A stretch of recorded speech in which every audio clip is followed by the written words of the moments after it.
It's about putting your IT systems to the test. So that brings us into vulnerability scans, penetration testing, compliance checks, things that are all critical for identifying weak spots before attackers do. So employees are kind of one of that as well, because we mentioned like phishing tests. So plus, if your business operates in a regular industries such as healthcare, legal, finance, a lot of these aren't optional items. They are required, but they may cost a little bit more money to implement.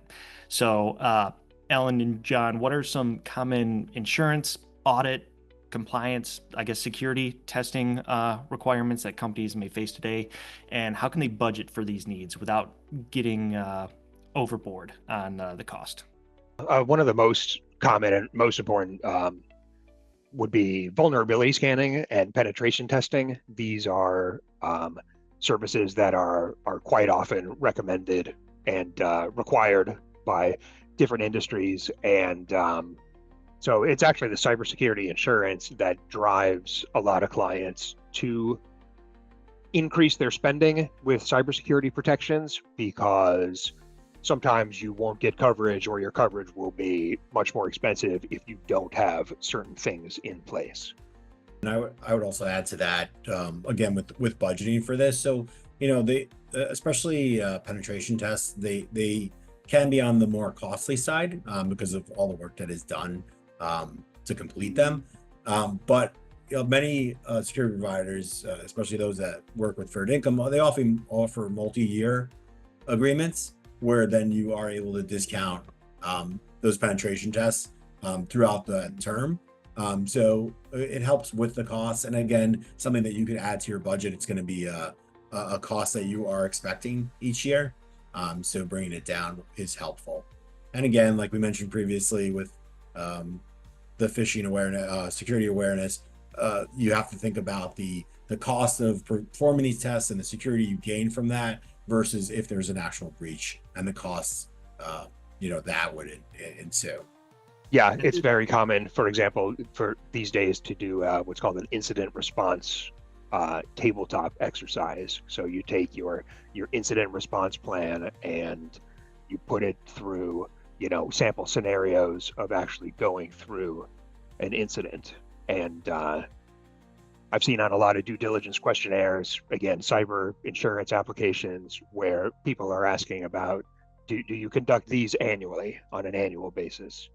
And that is mostly an investment in time. There is some cost involved depending on how you do it, but that's something that should be on everybody's radar soon, if not already, kind of annual incident response exercises. I think that's helpful for organizations also, because I don't know if everyone realizes what's involved beyond just the tech side.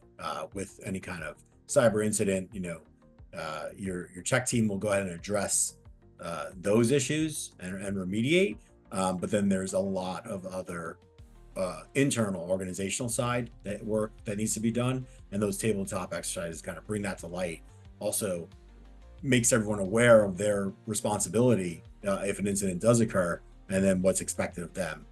So it's a little less frantic. If there is an incident, it's not as calm as it would be during these tabletops. So this gives you a chance, much like a fire drill, to kind of go through the motion and understand what's going to be needed if it does occur.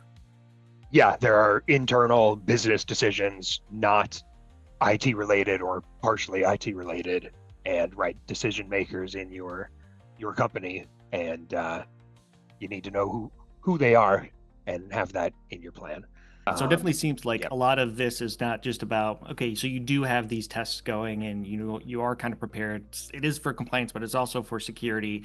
But through this whole process, you're getting a lot of information. You can change business practices. You can keep people updated, find where, vulnerabilities are that you can fix. So it gives you a lot more to kind of like work throughout time. And it's a little bit more updated, essentially, like vulnerability scans, penetration tests. Those are essentially constantly updated with recent attack vectors that they can kind of like trigger off from. And you kind of know a little bit more if your network and if your systems are set up as secure as what you think that you're paying for, essentially. So yeah, and just a good double check just to make sure everything might be going right. But again, as technology changes, there's things that even, you know, are more recent than your IT company may even know about. So having those tests keeps everybody kind of in the know about what's out there.